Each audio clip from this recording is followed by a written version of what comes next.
করছি এবং আমরা হজের প্রায় কাছাকাছি সময়ে এসে গেছি।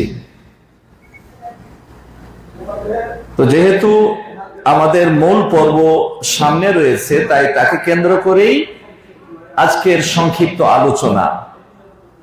হজ যাত্রার পূর্বে আমাদের কিছু প্রস্তুতি আছে, সেই প্রস্তুতিগুলো আগে গ্রহণ করতে হবে। বিভিন্ন সময়ে বিভিন্ন ভাবে অনেক কথাই আমরা বলেছি, আবারও কিছু জরুরি কথাগুলো স্মরণ করিয়ে দিতে চাই, যাতে করে আমাদের হজটা সুন্দরভাবে পালন করতে পারি এবং হজটা আমাদের প্রাণের আকাঙ্ক্ষা হজ্জে মাবরুর হিসাবে যেন আল্লাহর দরবারে কবুল হয়।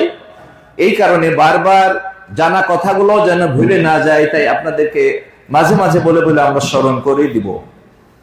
তো আমাদের প্রস্তুতির মধ্যে কয়েকটা প্রস্তুতি গুরুত্বপূর্ণ, যেগুলো আমরা আলোচনা করেছি বিভিন্ন ভাবে, শুধু আমি পয়েন্ট আকারে উল্লেখ করব। যেমন আপনাকে হজ সফরের জন্য সবচেয়ে উত্তম পুঁজি আল্লাহ রাব্বুল আলামিন কোরআন মাজিদের মধ্যে বলছেন, সেটা হচ্ছে তাকওয়া। তাযাওয়াদু ফাইন্না খায়রাজ যাদিত তাকওয়া। বলছে তোমরা পাথেও সংগ্রহ করো, পাথেও সঙ্গে নাও, আর তাকওয়ার পাথেই হচ্ছে সবচাইতে উত্তম পাথেও। এই তাকওয়ার গুণ যার মধ্যে থাকবে, তার মধ্যে আর যত প্রয়োজনীয় গুণাবলী আছে একজন মানুষের উত্তম চরিত্রবান হওয়ার জন্য, সবগুলাই অটোমেটিক তার মাঝে দেখা যাবে। তাহলে তাকওয়া গুণটাকেই আপনি সঙ্গে নিতে হবে। তাযাওয়াদু ফাইন্না খায়রাজ যাদিত তাকওয়া। 2 নম্বর আপনাকে সঙ্গে নিতে হবে, আপনাকে প্রস্তুতির জন্য যেটা করতে হবে সেটা হচ্ছে তাওবা। তাওবা, এই তাওবার মাধ্যমে আপনার জীবনের সমস্ত অন্যায় অপরাধগুলোকে আপনি ক্ষমা করিয়ে নেবেন। আপনি বলবেন যে ভাই, আমরা তো যখন হজ করতে বাংলাদেশ থেকে বের হয়েছি, তওবা তাহলিল করেই তো বের হয়েছি, আবারও করা লাগবে নাকি? বলে হ্যাঁ, করা লাগবে। রাসূল সাল্লাল্লাহু আলাইহি ওয়াসাল্লাম বলেছেন যে আল্লাহে, আল্লাহর কসম, আমি প্রতিদিন 70 বারের উপরে তওবা করি আর ইস্তেগফার করি আল্লাহর কাছে। আল্লাহু আকবার। আর একটা হাদিস আছে যে 100 বারের অধিক, আকসারা মিয়াতা মাররা, 100 বারের অধিক আমি তওবা করি। কে বলছেন? যার আগের আর পরের সব অপরাধ আল্লাহ ক্ষমা করে দিয়েছেন, যিনি হচ্ছেন সর্বযুগের সর্বশ্রেষ্ঠ মহামানব, যিনি সমস্ত নবী এবং রাসূলের অধিনায়ক, লিডার, এই বিশ্ব নবী মুহাম্মদ সাল্লাল্লাহু আলাইহি ওয়াসাল্লাম, তিনি এই কথা বলছেন। তো তার যদি প্রতিদিনই 100 বারের উপরে তওবার প্রয়োজন হয়, আপনার আর আমার বোধহয় কত দরকার নেই, নাকি আছে? তওবা আরো বেশি করে করতে হবে, তাই না? তো তওবার পাথেয়টা আপনাকে সঙ্গে নিতে হবে, কারণ তওবা এমনই একটা পাওয়ারফুল বিষয় যে এই তওবা যদি তাওবাতুন নাসুহা করতে পারেন, তাহলে পূর্বের সব অপরাধ আল্লাহ ক্ষমা করে দেবেন। শুধু তাই নয়, আপনার যত অপরাধ আপনার জীবনে সংঘটিত হয়েছে, এটাতে ক্ষমা করবেন তো করবেনই, ওয়া ইউবাদদিলু সাইয়্যাতিহিম হাসানাত, আর আপনার প্রত্যেকটা পাপের বিনিময়ে একটি করে নেকি দান করবেন। আল্লাহু আকবার। তো এই তওবা করা জরুরি কিনা? তওবা জরুরি। তওবার জন্য কিছু শর্ত আছে, সেগুলা আজকে না, আরেক সময় আলোচনা করব। শুধু পয়েন্ট গুলা বলছি, যেহেতু মূল আবার আলোচনা হবে হজ সম্পর্কে। তো এই তাওবাটা খুবই জরুরি। তাওবা আমরা করে নেব মন থেকে। তাওবা মানে কি? একটা হাল খাতা আমরা করি না, হাল খাতা করি না, আগের দেনা পাওনা শোধ করে দিয়ে নতুন খাতা খুলি, তাই না?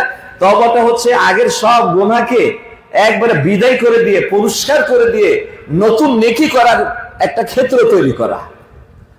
তো এই তাওবাটা আমাদের সব সময় করতে হবে। আরো সংক্ষিপ্ত কয়েকটা কথা বলে আমার হজ প্রসঙ্গে আলোচনা শুরু করব।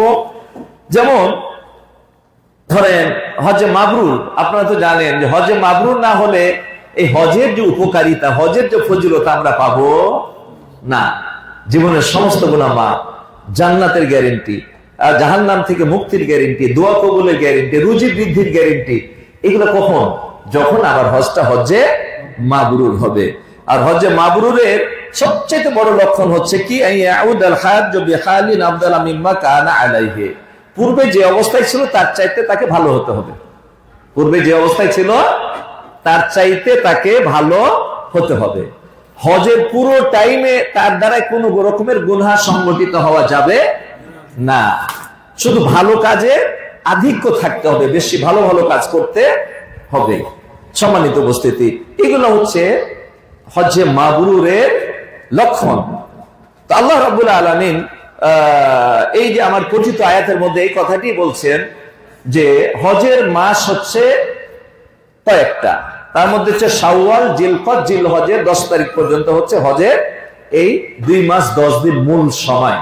এবং এই সময়ের মধ্যে যে হজ করার চূড়ান্ত সিদ্ধান্ত নিবে, ফালা রাফাথা ওয়ালা ফুসুকা ওয়ালা জিদালা, সে অশ্লীল কথা বলবে না, অশ্লীল কাজে জড়াবে না। ফালা রাফাথা ওয়ালা ফুসুকা, সে কোনো গুনার কাজ করতে পারবে না। গুনার কাজ যদি হয় তাহলে হজ্জে মাবরুর হবে না। এরপরে কি বলা হচ্ছে? ওয়ালা জিদালা, ঝগড়া বিবাদ করবে না, রাগারাগি উচ্চবাচ্য করবে না। কিন্তু আমার 1.5 যুগ অর্থাৎ 18 বছরের অভিজ্ঞতার আলোকে আপনাদের সামনে আমি বলছি যে হাজী সাহেবেরা হজ করতে আমরা যারা, আপনারা যারা আসেন, আমরা আসি, দেখা যাচ্ছে এই 3টা যে আল্লাহ রাব্বুল আলামিনের নির্দেশনা, যে হজ করতে যদি যাও, হজ করতে চাইলে বা হজে গিয়ে এই 3টা কাজ করা যাবে না। এই 3টা কাজের একটা কাজ যদি সংগঠিত হয় তাহলে হজটা হজ্জে মাবরুর হবে না। কিন্তু দুর্ভাগ্য, কোনো না কোনো ভাবে আমার মনে হয় 100 জনের মধ্যে 99 জনেরই 3টা কাজের মধ্যে যে কোনো একটা সংগঠিত হয়েই যায়। কথাটা বুঝছেন না? তো বিশেষ করে অশ্লীলতা, হ্যাঁ ভালো কথা, আমরা ওটা থেকে একটু হয়তো বাঁচতে পারি, কিন্তু গুনাহ থেকে বাঁচতে পারি না। আপনি বলেন গুনাহ কই? সবচেয়ে সহজ গুনাহ হচ্ছে কি জানেন? গীবত। এর আগে আমি বলেছি গীবত, তাই না? এটা খুব সহজ গুনাহ। এই 3জন 4জন এক জায়গাতে হলেই শুরু হয়ে গেল। আল্লাহ মাফ করে, আল্লাহ যেন আমাদের ক্ষমা করে। এই যে গীবত, তারপরে মানে মানুষের সাথে একটু খারাপ আচরণ, এই সবগুলা গুনার কাজ হয়ে যায়। যেমন আপনাকে এখানে বলা হচ্ছে যে যারা হজ্জে মাবরুর করতে চায়, হজটা কিন্তু আপনার পূর্বের সমস্ত অপরাধগুলো ক্ষমা করে দিবে, তাই না? এটা আমরা বারবার শুনে আসছি। এবং আপনার চারিত্রিক যে গুণাবলী, হুসনুল খুলুক, আপনার চরিত্রটাকে উত্তম চরিত্রে রূপান্তরিত করবে। যার ফলে আগে কি ছিলেন? আগে আপনি পৃথিবীর শ্রেষ্ঠ অপরাধী ছিলেন, গুনাহগার ছিলেন, এটি দেখার বিষয় না। আপনি যত বড়ই অপরাধী হন না কেন, হজটা যদি হজ্জে মাবরুর হয়, পূর্বের সব গুনাহ মাফ, একবারে সাফ হয়ে যাবে জীবন থেকে। কথাটা বুঝতেন তো? চরিত্রটাকে সুন্দর করার জন্য আবার কয়েকটা গুণাবলী আপনার চরিত্রে তৈরি হলো কিনা এটা আপনাকে খেয়াল করতে হবে। যেমন একটা হচ্ছে যে লিনুল কালাম, কথা কি হবে? নম্র। কথা হবে কি? নম্র, ভদ্র, মার্জিত, শালীন ভাবে কথা বলতে হবে। তারপরে কালিমাতুত তাইয়্যিবা, উত্তম কথাই বলতে হবে। বুখারী শরীফের একটা হাদিস আছে, মান কানা ইউমিনু বিল্লাহি ওয়াল ইয়াউমিল আখির ফালিয়াকুল খায়রান আও লিয়াসমুত। রাসূল সাল্লাল্লাহু আলাইহি ওয়াসাল্লাম বলছেন বুখারী শরীফের হাদিসে যে আল্লাহ এবং পরকালে বিশ্বাসী, অর্থাৎ যে নিজেকে ঈমানদার বলে দাবি করে, সে দুইয়ের এক হতে হবে। ফালিয়াকুল খায়রান, কথা বললে ভালো কথা বলতে হবে, আবিল ইয়াসমুত, না হলে চুপ থাকতে হবে। দুটার একটা করতে হবে আপনাকে। ওই কথা বললে ভালো কথা, আর নয় আপনাকে চুপ থাকতে হবে। কাজমুল গায়জ, ক্রোধ, রাগকে দমন করতে হবে। রাগকে দমন করতে হবে। এই রাগ আর ক্রোধকে কবর দেওয়ার জন্যই আপনাকে আল্লাহ হজে নিয়ে আসছেন। রাগ এবং ক্রোধকে দমন করার জন্যই, দমন করে তারপরে আর একটা আছে কি? অহংকার, তাই না? অহংকার কয়েকটা জিনিসের কারণে হয়। মালদার পাটি অহংকার হয়, টাকা যদি একটু বেশি থাকে একটু অহংকারী কোনো না কোনো ভাবে হয়েই যায়। শক্তি, ক্ষমতা যদি থাকে অহংকার হয়েই যায়। আবার এলেম যদি একটু বেশি থাকে, জ্ঞানের বড়াই করে, এলেমের অহংকার করে। এটা শুধু সাধারণ পাবলিক না, আলেমদের মধ্যে পাবেন। এলেম যদি একটু বেশি থাকে, যত বেশি এলেম থাকবে তাকে তত বেশি ভদ্র, মার্জিত হতে হবে। আপনার ইলম যদি আপনাকে ভদ্র বানাতে না পারলো, তাহলে এই ইলম তো ইলম হলো না, এটা সুশিক্ষা হলো না, এটা কুশিক্ষা। কি ঠিক কিনা কথা? আপনার জ্ঞান যদি আপনাকে নিয়ন্ত্রণ করতে না পারে, আপনি মানুষের সামনে পেশ হবেন সুন্দরভাবে, মানুষের সাথে কথা বলে মানুষের মনটা জুড়িয়ে যাবে। একটা মানুষ আপনার আচরণের কারণে বলে, আরে এটা মানুষে না ফেরেশতা। কি বলে? ফেরেশতা। আপনাকে কোথায় বসালো? অনেক উপরে নিয়ে গেল না। কেন? আপনার সুন্দর মিষ্টি কথার কারণে, আপনার নম্র এবং মার্জিত ব্যবহারের কারণে। আবার আরেকজনকে কি বলে? ওই একই মুখ দিয়ে বলে, আরে শয়তান, এটা জানোয়ার। ও তো জানোয়ার পর্যন্ত বলে ক্ষান্ত হলো, কিন্তু আল্লাহ কি বলছে? বালহুম আজাল।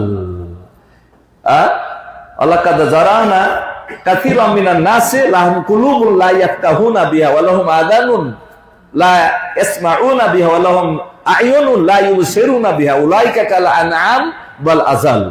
যারা চোখ থাকতে দেখলো না, সত্যটা দেখলো না, মন থাকতে এই সত্যকে অনুধাবন করলো না, সত্য কথা শুনলো না, এতগুলো দেওয়ার পরও যখন তার এগুলোকে কাজে লাগাইতে পারলো না, তাদেরকে তার শিক্ষিত বলা যায় না। বুঝি এরা জানোয়ার। আল্লাহ বলছেন জানোয়ার, আর ও বলছে জানোয়ার। আল্লাহ বলছেন বালহুম আযাল, এরা জানোয়ারের চাইতেও খারাপ। আর একটা পোষা কুকুরকেও ওর মালিক ডাকলে দৌড় দিয়ে আসে।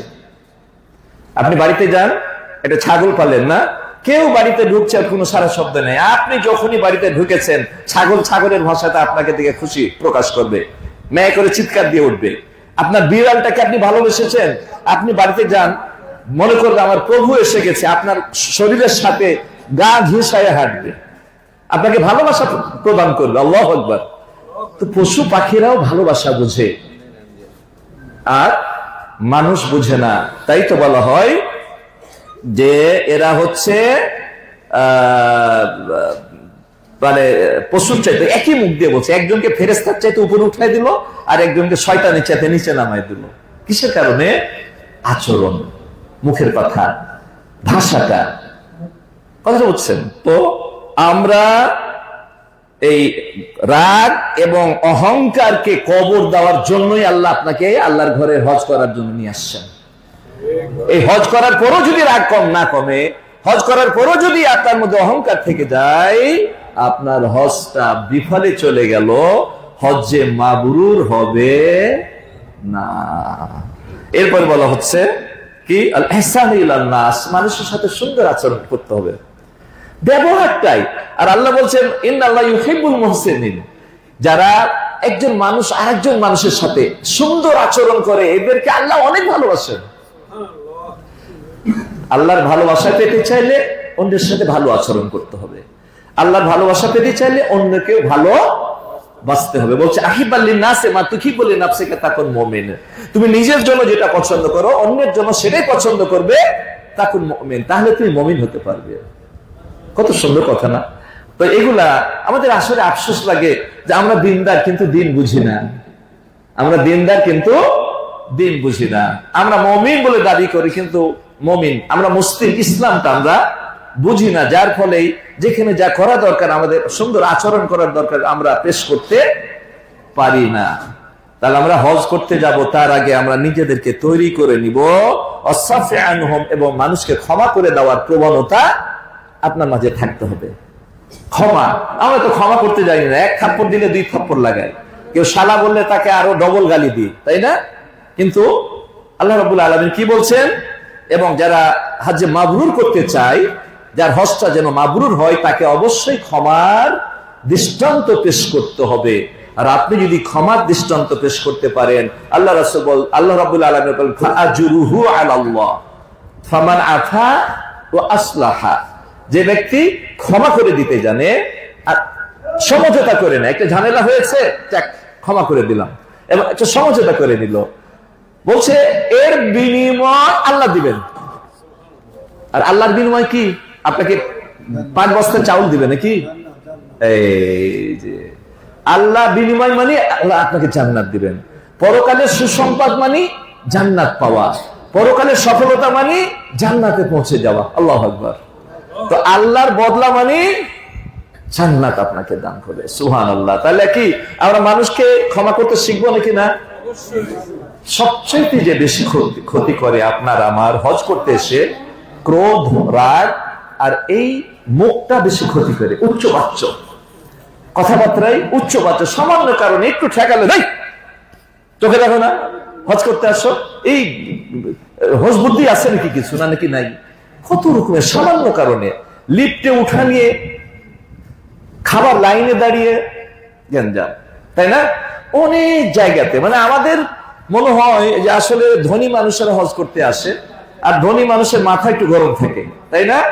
তো এমনি মাথা গরম, আর বাংলাদেশের চাইতে মক্কা মদিনার আবহাওয়া গরম, এই দুই গরম একত্রিত হয়ে মানে এখানে পুরো আগের চাইতে যেন তার রাগ গোসাটা তো বেড়ে যায়, তার রাগ গোসাটা বেড়ে যায়। এইভাবে রাগ গোসা বাড়িয়ে দিলে কি হজটা হজে মাবরুর হবে? হবে না, কোনো লাভ হবে না।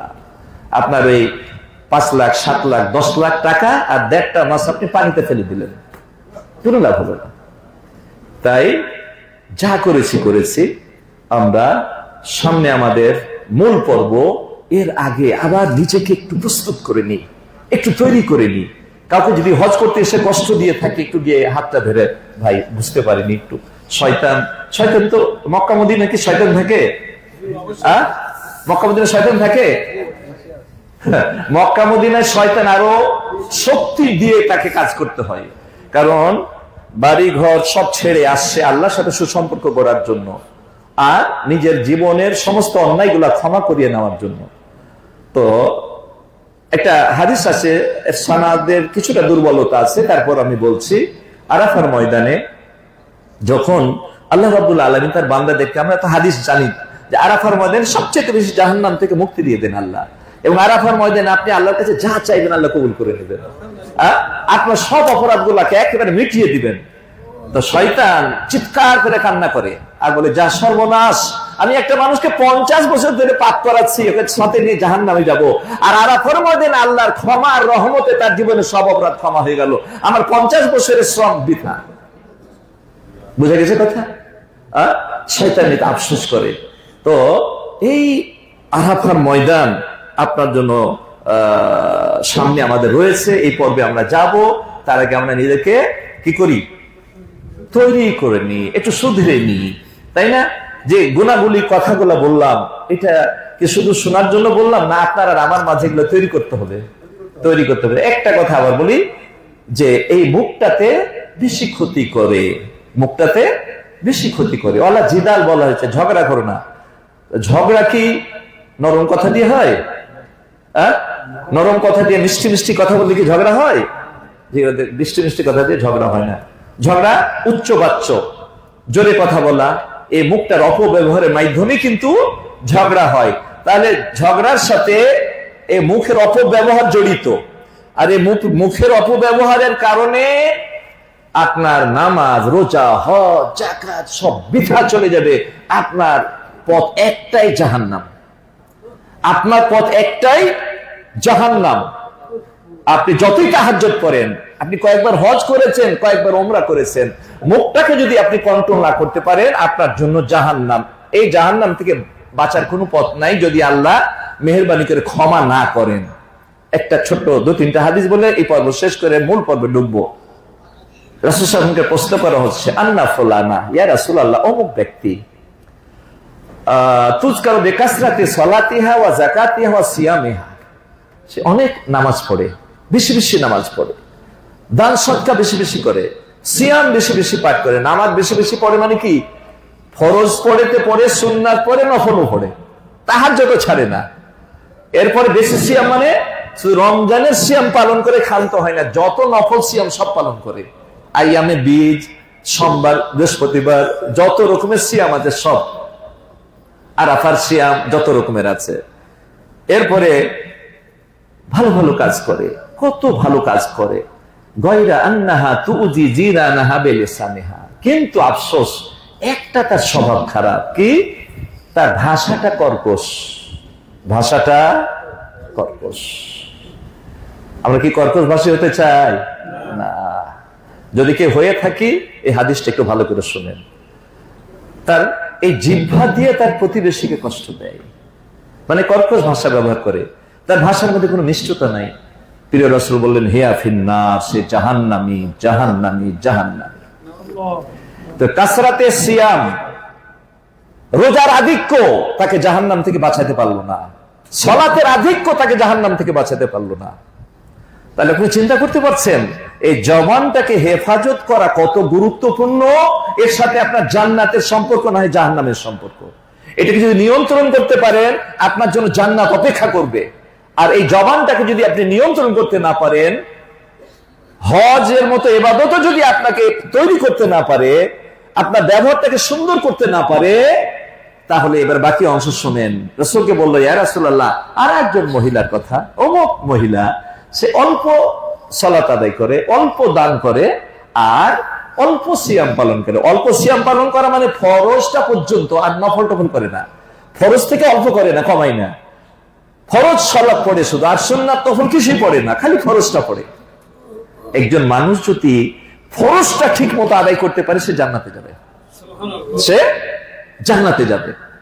তো গয়রা আন্নাহা তুদি জিরানাহা বিলিসানিহা, লা তুজি জিরানাহা বিলিসানিহা, অল্প পড়ে, কিন্তু সে এই জিহ্বাটা, তার একটা গুণ আছে যে তার সে মিষ্টভাষী, মুখের কথাটা খুবই নম্র, ভদ্র, মার্জিত। তার কথা শুনে মনটা ভরে যায়। দেখেন না, আমাদের কিছু নেতা আছে, এক একজন নেতার কথা শুনে মনে হলো যাকে 10 বার পিটাও আর এক গণ, আবার 10 বার পিটিয়ে 2 গণ। কিছু নেতা আছে এরকম, তাই না? আবার কিছু নেতা, যেমন বড় নেতা, তার ব্যবহার উদার, ব্যবহার মার্জিত, তার কাছে আসলে মনটা ভরে যায়। এরকম নেতা আছে কি নাই? তবে খারাপের পরিমাণই বেশি। তো রাসূল সাল্লাল্লাহু আলাইহি ওয়াসাল্লাম বললেন, হিয়া ফিল জান্নাহ, সে জান্নাতে যাবে। তাহলে ও সালাত বেশি পড়লো না, খালি ফরজটা আদায় করেছে। সিয়াম শুধু ফরজটা আদায় করেছে, আর সারা বছরে সিয়ামের খবর নাই। কিন্তু তার একটা গুণ, যে তার জবানটা মিষ্টি, ভাষাটা সুন্দর, তার কথা শুনে মনটা জুড়িয়ে যায়, মনটা ভরে যায়। সার্টিফিকেট দিতে মনে হয় যে আরে ফেরেশতার চাইতে ভালো, তাই না? তো আপনার মুখটাকে যদি আপনি নিয়ন্ত্রণ করতে না পারেন, হজটা হজ্জে মাবরুর হবে না। তাহলে আমার জবানটাকে আমাকে হেফাজত করতে হবে। এটাতে কি আমরা রাজি আছি? ইনশাআল্লাহ। আমরা কি এই হজের শুধু কয়দিনই হেফাজত করব না? এই যে বলে না যে এই রমজান মাস, এই ঝগড়া বিবাদ করো না, রমজান মাস। তাহলে কি রমজান মাসে ঝগড়া বিবাদ করা যাবে না, আর রমজান শেষ হলে কোমর বেঁধে ঝগড়া করা যাবে নাকি? যাবে? যাবে না। তাহলে আমরা আমাদের জবানটাকে সংযত করতে চাই। আগে যা করেছি হজের আগে, যদি আপনি এটাকে পরিবর্তন করে নিতে পারেন, আগে যত অপরাধ আল্লাহ আপনাকে ক্ষমা করে দিবেন। তাহলে আমরা মৃত্যু পর্যন্ত আমাদের জবানটাকে কি করতে চাই? হেফাজত করতে চাই। আর ছোট্ট ছোট্ট 2টা হাদিস।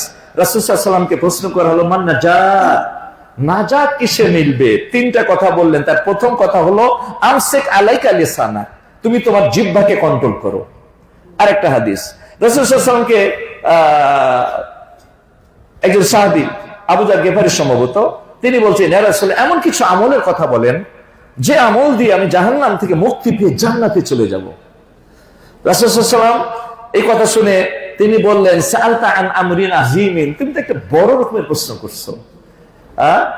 ওয়া ইন্নাহু লা ইয়াসিরুন মান ইয়াসারাহুল্লাহ, কিন্তু আল্লাহ যার জন্য আসান করবেন সেটা তার জন্য সহজ হয়ে যাবে। আল্লাহ যাকে পছন্দ করে এই আমলটা করার জন্য সহজ পথ করে দিবে, তার জন্য এটা সহজ হয়ে যাবে। দিয়ে কিছু বক্তব্য দিলেন, ইবাদত করো, শিরিক করো না, নামাজ পড়ো, সিয়াম পালন করো, রোজা রাখো, হজ করো। এই শেষে বলতে বলতে অনেক কথা নসিহত করলেন। করার পরে তিনি ফাআখাযা লিসানাহা, তার জিহ্বাটাকে, এইগুলো করা যাবে না, এই আবুল খায়ের, তার জিহ্বাটাকে ধরলেন, ধরে বললেন, কুফফা হাযা আলাইকা, এই জিহ্বাটাকে ধরে বললেন, এটাকে তোমরা সংযত করবে, এটাকে তোমরা এই জিহ্বার অপব্যবহার থেকে নিজেকে হেফাজত করবে, জিহ্বাটাকে হেফাজত করবে। সাহাবায়ে কেরাম বললেন, ইয়া রাসূলুল্লাহ, ওয়া ইন্না লা মুআখাযুনা মা নাতাকাল্লামু বিহি ইয়াউমাল কিয়ামা, আমরা যা বলি মুখ দিয়ে, কত কথাই না বলি, প্রত্যেক কথার ব্যাপারে কি আল্লাহ পাকড়াও করবেন যে এই কথাটা কেন বলেছো? তখন রাসূল একটু বিরক্ত হলেন, বললেন সাকেলাতকা উম্মুকা, তোমার মা তোমাকে হারাক। দেখেন না আমাদের গ্রামগঞ্জে মায়েরা বাবারা ছেলে পেলে একটু বেয়াদবি বিরক্ত করলে, এই মরতে পারিস না, আর কত জ্বালাবি। নাউযুবিল্লাহ। আল্লাহ যে কখন আপনার দোয়া কবুল করে নিবে, এই মরতে পারিস না এটা যদি কবুল হয়ে যায়, আপনার ছেলে মরবেই মরবে।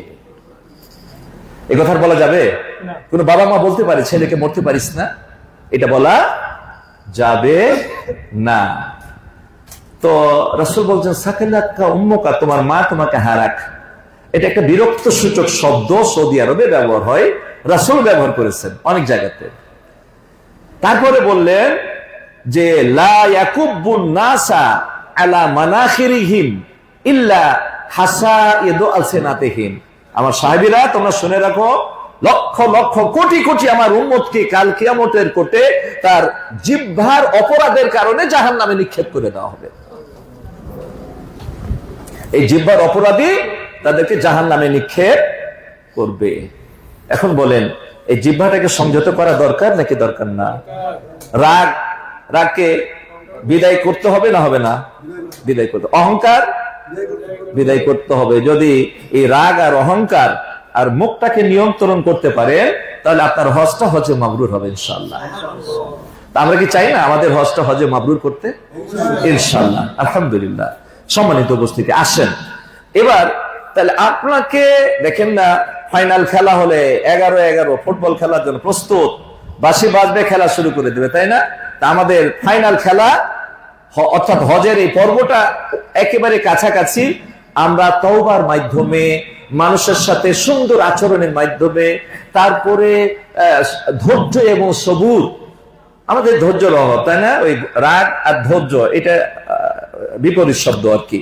তো এই সবুর করতে হবে আর ধৈর্য ধরতে হবে। আচ্ছা দেখেন, যে কোনো কারণে যে কোনো সমস্যা হলে আমরা রাগ করি, তাই না? অনেক সময় একটু রাগ করি, কিন্তু আসলে কেন রাগ করি জানেন? আসলে আমাদের তকদিরের উপর যে বিশ্বাস, এই বিশ্বাসটা পরিপক্ক হয়নি।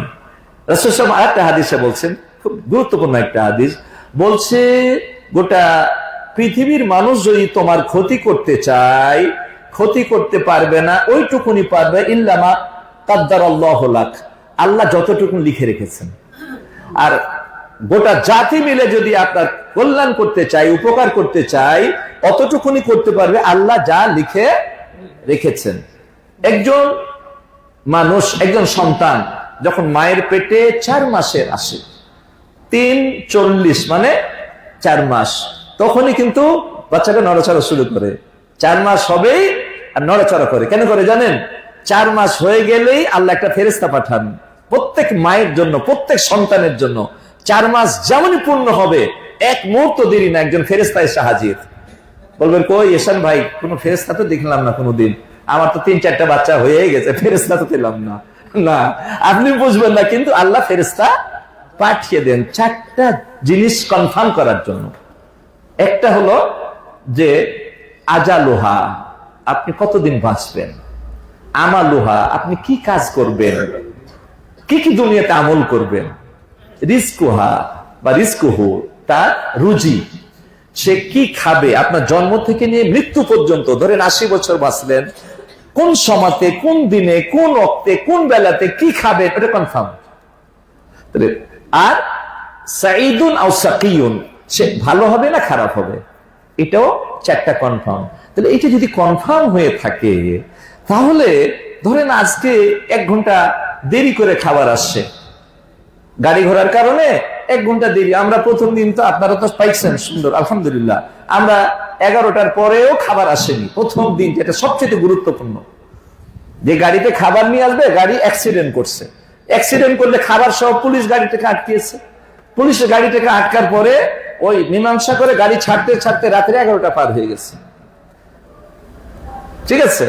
তখন তো 11টা পার হয়ে গেছে, মানুষের মন মেজাজ, সফর করলে তো খিদা লাগে, এই যে ধৈর্যের পরীক্ষা। তো এইরকম যে ঘটনা ঘটবেই, তো এই তকদিরের উপর 4 মাস, আপনার মায়ের পেটে 4 মাসে বয়সে যখন এগুলা চূড়ান্ত করে দেওয়া হয়, এই বিশ্বাসটা, যে জ্ঞানটা যার থাকবে সে কি ওই ক্ষেত্রে রাগ করবে? রাগ করতে পারে না। কখনই রাগ করে? যখন দিন সম্পর্কে পুরোপুরি ধারণা না থাকে, তকদিরের উপরে পুরোপুরি বিশ্বাস না থাকে। তখন আপনাকে আমি কিছু ভালো দিতে চাই, কিন্তু ততটুকুনি আমি দিতে পারবো যতটুকুনি আল্লাহ লিখে রেখেছেন। আমি যতই চেষ্টা করি হবে না, কোনো জায়গায় জ্ঞান লেগেই যেতে পারে। কথা কি বোঝা গেছে? তাহলে আমরা ইনশাল্লাহ এখন আগামীতে কি করব? হজের, এই যে সামনে আমাদের হজটাকে আমাদের হজে মাবরুর করতে হবে। তো মাবরুর করার জন্য যে গুণাবলীগুলা বললাম সবগুলা আমাদের মাঝে আজকে থেকে রিহার্সাল হবে। আপনি কি আপনার আল্লাহর মেহমান কাউকে এক গ্লাস পানি খাইয়েছেন, বা একটু স্যান্ডউইচ, একটু খেজুর খাইয়েছেন? যদি না খেয়ে থাকেন, এইটা হচ্ছে মাবরুরের একটা লক্ষণ, যে এক আল্লাহর মেহমান আর এক আল্লাহর মেহমানের খেদমত করবে, খাওয়াবে। খাওয়ানোটা এটা সবচাইতে ইসলামে গুরুত্বপূর্ণ কি আমল, ইবাদত। অন্যকে খাওয়ানো, খালি গরিবকে খাওয়ানো নয়, যাকেই খাওয়ান আপনি। এখানে গরিবের কথা শুধু বলা হয়নি, খাওয়ানোটা। এই খাওয়ানোর মধ্যে ভালোবাসা তৈরি হয়। আপনি আমার বাড়িতে একদিন খাবেন, আপনার মনের মধ্যে একটা দাগ কেটেই যাবে, আরে আমাকে এত সুন্দর করে খাওয়াইলো। আপনি খালি খুঁজবেন যে কখন আমি একবার পাল্টা খাওয়া দিব, তাই না? এই যে ভালোবাসা তৈরি হয়ে যায়। তো আমরা এখন চলে আসি হজ পর্বে। আমরা নিজের এখন প্রস্তুত হয়ে গেলাম, মনের মধ্য থেকে সব গ্লানি, হিংসা, বিদ্বেষ, কারোকে কষ্ট দিয়ে থাকলে হজ করতে এসে ক্ষমা নিয়ে নিব, বাড়িতে যদি কাউকে কষ্ট দিয়ে এসে থাকি ফোনে ক্ষমা নিয়ে নিব। কারণ আমার মেন পর্ব সামনে, আরাফার ময়দানে আমি গুনাহ নিয়ে যাব না, তওবার মাধ্যমে সমস্ত গুনাহগুলোকে ক্ষমা করিয়ে নেকি দিয়ে পরিবর্তন করে আরাফায় যেতে চাই। কি রাজি না আমরা? ইনশাআল্লাহ আল্লাহ রাব্বুল আলামিন যেন কবুল করেন। আসেন আমরা মদিনা থেকে যাব মক্কাতে 22 তারিখে শুক্রবার। আলহামদুলিল্লাহ, আলহামদুলিল্লাহ বলেন, পরে বলছি কেন আলহামদুলিল্লাহ বলতে বললাম। আমরা মদিনা থেকে মক্কা যাওয়ার পথে অনেকবারই শুক্রবার পড়েছে, কোনো বাড়ি জুমার নামাজ পড়ার পরে গাড়ি পাইনি। কিন্তু এইবার আলহামদুলিল্লাহ আমাদের সমস্ত গাড়িগুলো জুমার নামাজ পড়ার সুযোগ দিচ্ছে, জুমার নামাজ আদায় করে আমরা গাড়িতে উঠব। এই 18 বছরের মধ্যে এই প্রথম জুমার নামাজের পরে গাড়ি দিয়ে, কয়েক বছর পেয়েছি জুমার দিন ওই সকালই 8টায় 9টায় 10টায়। কারণ এত গাড়ি একবারে সবাই যদি জুমার পরে নেয় তাহলে একটাও গাড়ি ছোট না, যানজট লেগে আটকে বসে থাকবে। তো আমরা করেছি কি, যে আমরা একটা চেষ্টা করেছি যে আমরা যেদিন আসি পরের দিনই মুআল্লিম অফিসে চলে গেছি গাড়ি ঠিক করার জন্য। বলছে আমরা এখন এন্ট্রি করতে পারিনি, তোমরা এসে হাজির। বলে হ্যাঁ আমাদের কাজই তাই, আমরা সবসময় সব কাজ অ্যাডভান্স করি। তো বলছে যে আমরা তো এন্ট্রি না করলে, আমাদেরই পাসপোর্ট হলো 2235টা, আমাদের গ্রুপের টোটাল 2235টা পাসপোর্ট এন্ট্রি হয়নি। এন্ট্রি হতে হতে রাত্রি হয়ে যাবে, যদি সময় থাকে ডাকবো, আর না থাকলে কালকে। আজকে মেহেরবানি করে চলে যান, দাওয়া টাওয়া খেজুর টেজুর অনেক কিছু খাইয়া বিদায় করে দিল। পরের দিন আবার সময় মতো সব প্রথম হাজির হয়েছে, এবং আমরা সমস্ত কাজ কমপ্লিট করার পরে দুই একজন খুচরা নিয়েছে না, তা আমরাই প্রথম গাড়ি নিয়েছি। যার ফলেই প্রথম নেওয়ার কারণে জুমার পরের সময়টা আমরা মেকআপ করে নিতে পারছি। আলহামদুলিল্লাহ, আলহামদুলিল্লাহ। আচ্ছা এখন আমরা মদিনা যাব, তাই না? মদিনা থেকে মক্কা যাব, মদিনা থেকে মক্কা যাব জুমার পরে। তাহলে আপনি বৃহস্পতিবার রাত্রে সব মাল সামানা একবারে কমপ্লিট করে গুটিয়ে নিতে হবে, আপনাকে বেঁধে বেঁধে রেডি করে নেবেন একবারে ফুল। ফজরের নামাজের পরে জায়গা মতো মালগুলা নামাবেন, গাড়ি ওয়াইজ নাম্বার দেওয়া থাকবে, এটা 1 নম্বর বাস, 2 নম্বর বাস, 3 নম্বর, অনেকগুলা থাকবে। আমাদের কোনটা, আমাদের যারা দায়িত্বে আছেন তারা আপনাদেরকে দিক নির্দেশনা দিবে যে এই বাসটা আমাদের, এই মাল রাখার জায়গা এটা।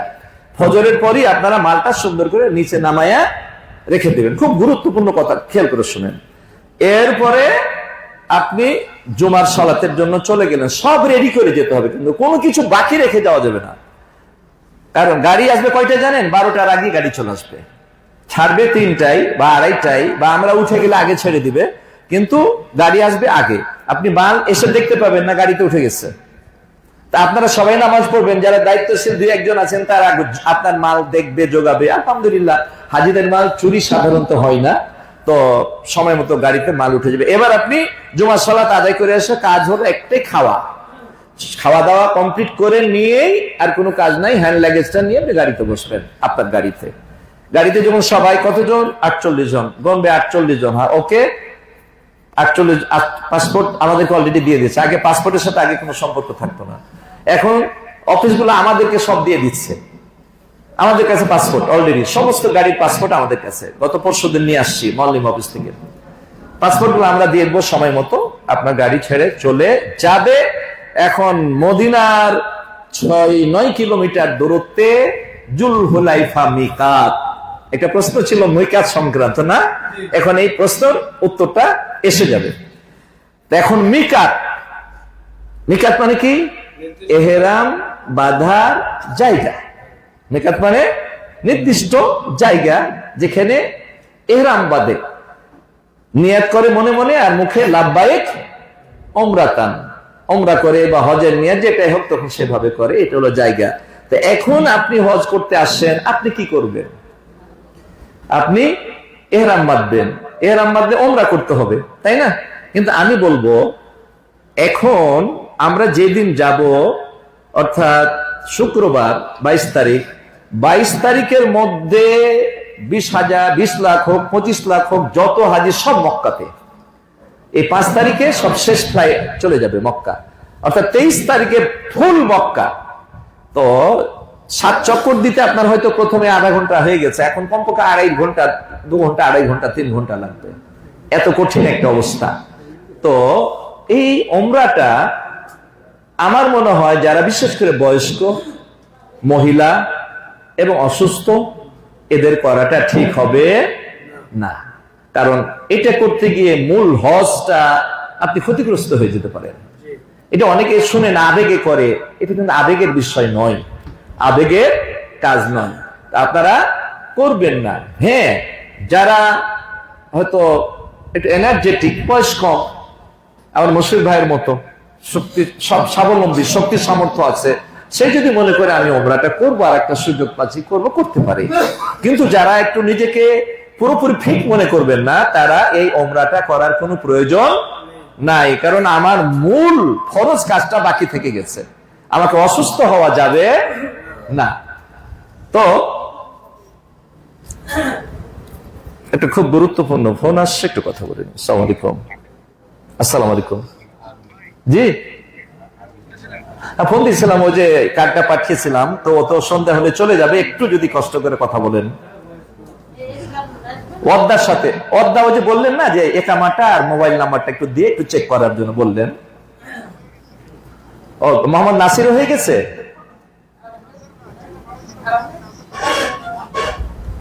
ওটা কার্ড হয়েছে, তাহলে তো হয়ে গেছে সব, তাহলে আলহামদুলিল্লাহ। তাহলে ওরা তো মুআফাকা দেয়নি, বলছে তলবই পাই না, মুআফাকা দেবো কিভাবে?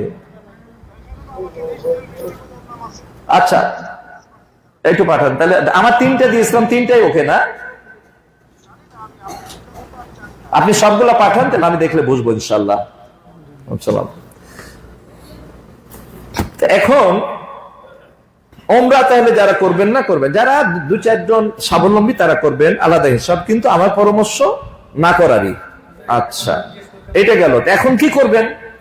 ওমরা করবেন না, এখন কি করবেন? আমরা একটা আগে ভুল ফতোয়া দিয়ে আসছি আগে, কিন্তু এখন যখন গবেষণা করে দেখলাম যে আমরা আসলে এতদিন ভুলেছিলাম। এখন সঠিক ফতোয়াটা আপনাদেরকে দিব, যে ভুল ফতোয়ার উপরেই কিন্তু বেশিরভাগ মানুষ এখনো আছে, বিশেষ করে ভারত, বাংলাদেশ, পাকিস্তান, এরা এই ভুল ফতোয়ার উপরে ফতোয়া দেয়। তো ইহরাম, মিকাত পার হলে আপনাকে ইহরাম বাঁধতে হবে। আমরা হজের যে ওমরা, যেটা হজের অংশ, সেটা আমরা তো করে ফেলেছি। তো হজের ওমরা কয়টা? হজ সংশ্লিষ্ট ওমরা কয়টা? একটা, প্রথমটা ফরজ ওমরা আমরা করে ফেলেছি। এখন বাকি যতগুলা করবো সব কি এই যে নফল। তাহলে নফল করলে নেকি, না করলে কি গুনাহ? না করলে গুনাহ নাই। তাহাজ্জুদ পড়লে নেকি, না তাহাজ্জুদ পড়লে আপনার গুনাহ হবে না। তবে মুত্তাকি যারা আল্লাহ ভীরু মানুষ, তারা তাহাজ্জুদ গুজার হয়, সেটা আলাদা চ্যাপ্টার। তো এখন আপনার ফরজ আদায় হয়ে গেছে, আপনার নফলটা করতে পারেন, নাও পারেন, আপনি করতে বাধ্য না। এখন কেউ কেউ বলে পুরাতন যে ফতোয়া যেটা আমরা আগে দিতাম, এখন দেখছি না ওটা ভুল। ইবনে উসাইমিন, যিনি কয়েকজন আলিমের মধ্যে একজন, তিনার ফতোয়া আপনাকে শোনাবো। তো কি ফতোয়া দিতাম, যে মিকাত পার হলেই ইহরাম বেঁধে পার হতে হবে। ওমরা করবেন না, হজের এহরাম বাঁধেন। আচ্ছা, হজের এহরাম তো বাঁধবো 8 তারিখে, এবং মক্কাতে বাঁধার কথা, মদিনা থেকে তো বাঁধার কথা না হজের এহরাম, তাই না? তাহলে হজের এহরাম বাঁধিয়ে আমরা ছাড়ছি আগে। এখনো ওই ফতোয়ার উপরে বেশিরভাগই মানুষ আছে বাংলাদেশে, যে আপনি ওমরা না করলে হজের এহরাম বেঁধে আপনাকে মিকাত পার হতে হবে, মিকাত পার হতেই পারবেন না। আচ্ছা, তাই যদি হয় তাহলে ব্যবসার জন্য, চাকরির জন্য প্রতিদিন মক্কা থেকে মদিনা, মদিনা থেকে মক্কা হাজার হাজার মানুষ যাওয়া আসা করে, কেউ এহরাম বাঁধে না। যারা ওমরা করার ইচ্ছাতে আসে তারাই শুধু এহরাম বাঁধে, আর যারা ওমরা করার কোনো ইচ্ছা নাই তারা কেউ এহরাম বাঁধে না। তাহলে কি এই সৌদি আরবের এরা বোধহয় শরীয়ত বুঝে না নাকি? শরীয়ত, সৌদি আরবের আলেম ওলামারা কি শরীয়ত তাহলে কি কম বুঝে? বেশি বোঝে, কারণ ইসলামের জন্ম এখানে। গোটা পৃথিবীর আলেম এক জায়গাতে করে না, সৌদি আরবের আলেম তারপরে সৌদি আরব বেশি থাকবে। এত বড় বড় আলেম সৌদি আরবে এখনো আছে। তো তাদের ফতোয়া হলো, আসেন, যে আপনি যদি ওমরা না করেন আপনার ইহরাম বাঁধতে হবে না, আপনি সাধারণ পোশাকে যাবেন। এই হাদিস নেন, ইবনে উসাইমিন এই হাদিস দিয়ে দলিল দিয়েছেন যে হুন্না লাহুন্না ওয়া লিমান আতা আলাইহিন্না মিন গায়রি আহলিহিন্না লিমান আরাদাল হজ্জ ওয়াল উমরা। রাসূল বলছেন এটা হলো অমুক বাসীর জন্য মিকাত, এবং এর উপর দিয়ে যারা যাবে, এটা ইরাকবাসীর মিকাত, আর ইরাকের উপর দিয়ে যারা যাবে তাদের মিকাত। তো যুলহুলাইফাকে বলেন মদিনাবাসীর জন্য মিকাত, আর এটার উপর দিয়ে যারা যাবে তাদের জন্য মিকাত। ঠিক আছে? কাদের জন্য মিকাত? কে এই মিকাতের হিসাব নিকাশ করবে, ইহরাম বাঁধবে? লিমান আরাদাল হজ্জ ওয়াল উমরা, যে হজ এবং উমরার ইরাদা করবে, হজ করা বা উমরা করার ইচ্ছা করবে, সে ইহরাম বাঁধবে। আমি ইচ্ছা করলাম না, আমাকে আপনি বাধ্য করবেন বাঁধতে, এটা তো হলো না। তাহলে কি মক্কা মদিনা যারা যাওয়া আসা করে সবাই কি গুনাহগার হচ্ছে প্রতিদিন? না। এটা খুব মোটা কথা, আমি কি বুঝাইতে পারছি আপনাদেরকে? আলহামদুলিল্লাহ। তাহলে যারা ওমরা করব, 2-4 জন যারা স্বাবলম্বী, তারাই শুধু ইহরাম পরবো, আর যারা ওমরা করব না, হজের জন্য ইহরাম পাতা কোনো দরকার নাই, এটা সুন্নাহ খেলা। আমরা 8 তারিখে বা 8 তারিখ রাত্রে, 7 তারিখ দিবাগত সন্ধ্যার পরই তো 8 তারিখ শুরু হয়। 8 তারিখ রাত্রে যখন আমাদেরকে গাড়িতে মিনাতে নিয়ে যাবো, আমরা তখন ইহরাম বাঁধবো, এটাই হচ্ছে সুন্নাহ। আলহামদুলিল্লাহ। আপনাদেরকে আমি একটা কথা বলি, আপনাদেরকে অন্য কিছুতে হয়তো অত খুশি করতে পারছি না, কিন্তু রাসূলের হজ আপনি করবেন, এই ব্যাপারে কোনো ছাড় নাই। আল্লাহ রাসূলের হজ, কোরআন এবং সহিহ সুন্নাহর আলোকে যে হজ, সেটা আপনি আমার কাছ থেকে উপহার পাবেন ইনশাআল্লাহ। তাহলে আমরা কিভাবে যাব? আমরা সিদ্ধান্ত নিব। যদি ওমরা করি শুধুমাত্র তারাই ইহরাম পরবো, আর যারা ওমরা করব না তারা স্বাভাবিক পোশাকে যাব। এবার আমরা মক্কা চলে গেলাম, ওমরার যারা করলো করে চলে আসবে। এবার আমরা উঠবো কোথায়? আজিজিয়াতে। মক্কার হোটেল একরকম, মদিনার হোটেল একরকম, আজিজিয়ার হোটেল একরকম, একবার হুবহু তার সাথে মিল নাই। যে এখানে আমার 15টা রুম, মক্কাতে যে বেড পাইছি প্রতি রুমে, মদিনা তো তাই পাইছি তা না, মদিনার একটু বেশি, আজিজিয়াতে আরো বেশি, 5 আর 6 বেশি। আসলে আমাদের বাংলাদেশ সরকার সৌদির সাথে চুক্তি করেছে সর্বোচ্চ 6 জন পর্যন্ত রাখতে পারবে। তবে আমরা চেষ্টা করি 6 জন 5 জনের বেশি না হয় এরকম আমরা চিন্তা করি। তো যাই হোক, আমরা আজিজিয়ার হোটেলে গেলাম। আজিজিয়া ওই জায়গা যেখান থেকে আপনার জামারাত খুব অল্প, 1 ঘন্টা 1.5 ঘন্টার মধ্যে আপনি পাথর মেরে চলে আসতে পারবেন, এত সহজ জামারাত। আচ্ছা, মানে পাথর মারার জায়গাটা। এখন আমরা মক্কা চলে গেলাম। এবার ইহরাম বাঁধতে হবে কয় তারিখে? 8 তারিখে। 8 তারিখে ইহরাম বাঁধতে হবে। 8 তারিখ ফজরের পর, সূর্য ওঠার পরে হলে বেশি ভালো ছিল, কিন্তু এত মানুষ সবাই যদি এক টাইমে ইহরাম বেঁধে মিনা যেতে চায়, গাড়ি দিতে পারবে না সরকার। তাই এই লক্ষ লক্ষ মানুষের জন্য রাত্রি থেকে নিয়ে যাওয়া শুরু করবে। তা আপনার গাড়িটা মরলেন মক্তব যখন দিবে তখন নিয়ে নেওয়াটাই কল্যাণকর। কারণ এইরকম আমার ঘটছে একবার, জানি পরে যাব, সকালে যাব, দুপুর পর্যন্ত আর গাড়ি পাচ্ছি না, তখন দেখা গেল মিনাই ছুটে গেল। তো একটু অ্যাডভান্স আমি যদি রাত্রে যাও, সেটাও কিন্তু 8 তারিখ, সেটাও কিন্তু 8 তারিখ, কারণ মাগরিব টু মাগরিব হলো দিন চন্দ্র মাসে। তো আমরা প্রস্তুত হব এবার আমরা মূল হজের পর্বে ঢুকে যাব। ঢোকার আগে কি করতে হবে? আমাকে এহরাম বাঁধতে হবে। এহরাম বাঁধার আগে কি করতে হবে? কি? এহরামের পূর্ব প্রস্তুতি। এই বিষয়গুলা আমাদের প্রশিক্ষণে যারা আসছেন তারা জানতে পারছেন, যারা হয়তো আসার সুযোগ পাননি তাদের জন্য আরো বলছি। এহরামের পূর্ব প্রস্তুতি, একটা হলো এহরাম বাঁধা আর একটা হলো এহরামের পূর্ব প্রস্তুতি। আমরা মনে করি এই দুইটা কাপড় পরলাম মানে এহরাম একবারে বেঁধে গেল, না, এটা এহরাম বাঁধা নয়। এহরাম বাঁধা হবে মুখে মনে মনে নিয়ে, তার মুখে লাব্বাইক হাজ্জান যখন বলবেন তখন আপনার এহরামটা কমপ্লিট হলো। আর এহরামের কাপড় পরাটা হলো এহরামের পূর্ব প্রস্তুতি। তো এহরামের কাপড় পরার আগেও কিছু প্রস্তুতি আছে। নখ কাটবেন, মোজ কাটবেন, তাই না? দাড়িও কাটবেন নাকি? দাড়ি কাটা সব সময় হারাম। দাড়ি কাটা সব সময় কি হারাম। এটা এহরাম আর অহেরাম নাই, সব সময় হারাম। তো এই সমস্ত যা প্রয়োজনীয় বিষয় আপনি করতে পারবেন। এখন প্রশ্ন যে জিলহজ মাসের চাঁদ উঠে গেছে, তাই না? এখন কি করণীয়? জিলহজ মাসের চাঁদ উঠে গেছে, এখন কি করণীয়? কারণ জিলহজ মাসের চাঁদ উঠলে হাদিসে আছে যে নখ কাটা চুল কাটা যাবে না, কিন্তু হাদিসে এই কথাটাই আছে যারা কুরবানি দিবে। কুরবানি কারা দিবে? যারা হজ করতে আসেনি, হজের বাইরে যারা গোটা দুনিয়ার মানুষ কুরবানি দিবে, এই নির্দেশনাটা তাদের জন্য। আর যারা হজ করতে আসছে তারা আছে কি হজের প্রোগ্রামে, হজের প্রোগ্রামের কার্যকলাপ এটা চাইতে গুরুত্বপূর্ণ। তাই আপনি ইহরাম বাঁধার আগে চাঁদ উঠুক কোনো যায় আসে না, আপনি নখ চুল আপনি সব কাটতে পারবেন, কোনো সমস্যা নাই। এই মসলাটা অনেকে ভুল করে, এই মসলাটা অনেকে ভুল করে। হ্যাঁ, আপনি জিলহজ মাসের প্রথম দশকের ফজিলত আছে, এটা আজকের বলার সুযোগ হচ্ছে না। তো এই জিলহজ মাসের প্রথম দশকের যে কোনো আমল সমস্ত দিনের আমলের চাইতে, সমস্ত আমলের চাইতে উত্তম। সাহাবা বলে ওয়ালা জিহাদা ফি সাবিলিল্লাহ, জিহাদিন ফি সাবিলিল্লাহ, আল্লাহর রাস্তায় জিহাদ করার চাইতেও কি এই জিলহজ মাসের প্রথম দশকের যে কোনো আমল উত্তম? রাসূল ওয়ালা জিহাদিন ফি সাবিলিল্লাহ, আল্লাহর রাস্তায় জিহাদ করার চাইতেও এই 10 দিনের কাজ উত্তম। তাহলে এই কাছে কি প্রমাণিত হলো? প্রমাণিত হলো যে আমরা শুধু রমজানকে মনে করি উত্তম। রমজান তো উত্তম, কিন্তু রমজানের চাইতে দিনের আমলগুলা এই দশকের রমজানের চাইতে বেশি উত্তম। এটা ওলামায়ে কেরাম মতভেদ করেছে। তারা বলছে যে আশারা জিলহিজ্জা উত্তম নাকি রমজান মাসের শেষ দশক উত্তম। এটা ওলামাদের মধ্যে কি একটা মতভেদ, মাসলাটা একটু জেনে নেন আপনারা। বলছে আশারায়ে জিলহিজ্জার মাসের 10 তারিখের আমল বেশি উত্তম, না রমজান তো শেষ দশকটা আরো বেশি গুরুত্বপূর্ণ, তাই না? নাকি রমজানের শেষ দশকের আমল বেশি গুরুত্বপূর্ণ? এর ফায়সালা কি অনেক মত, তার মধ্যে সবচাইতে গ্রহণযোগ্য মত হচ্ছে যে জিলহজ মাসের 10 তারিখের দিনগুলা উত্তম এই জন্য যে এই 10 তারিখের মধ্যে ইয়াউমে আরাফা আছে। কথাটা বুঝেন?